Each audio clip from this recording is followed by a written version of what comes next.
मुरारी चरणाच्युतं त्रिपुरारि शिरचारि पापहार पुनातुमा।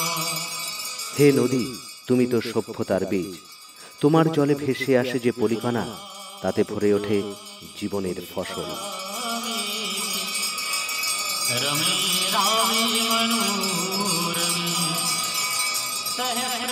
মন্ত্র, গান, ঘৃত প্রদীপে কেঁপে ওঠা শিখা আর সুরভিত ধূপের গন্ধকে সাক্ষী রেখে যে গঙ্গা আরতি, এ হলো বারাণসীর রক্ত, মাংস, মজ্জায় জড়িয়ে থাকা ঐতিহ্য।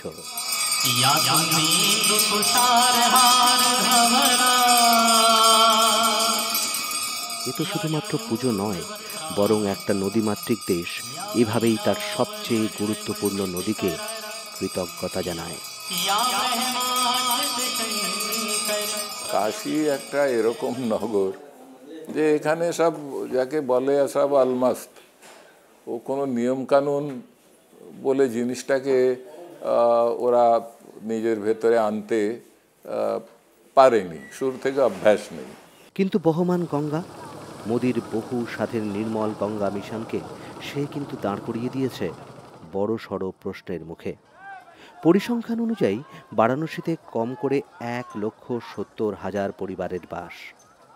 প্রতিদিন বর্জ্য জমছে গড়ে 650 টন, যার বেশিরভাগটাই মিশে যায় গঙ্গার জলে। গ্রিন ট্রাইব্যুনাল উদ্বিগ্ন। গঙ্গা সাফাই নিয়ে প্রশাসনকে কাঠগড়ায় দাঁড় করিয়ে তারা বলছে, স্লোগানে তোমরা যে কথাটা বলো, কাজে করো ঠিক তার উল্টোটা।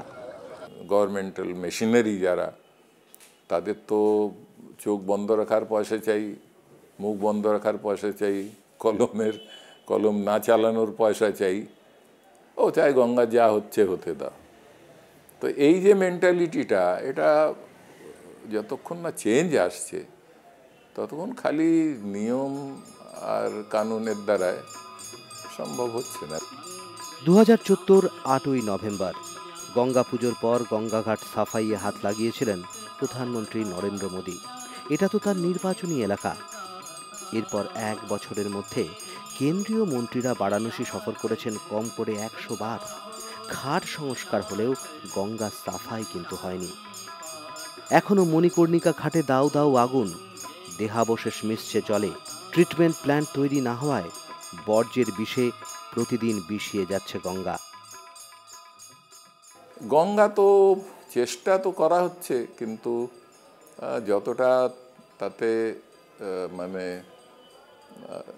শীঘ্রই কোনো যে রেজাল্ট, সেটা অতটা এক্সপেক্টেড ছিল যে সেটা হচ্ছে না।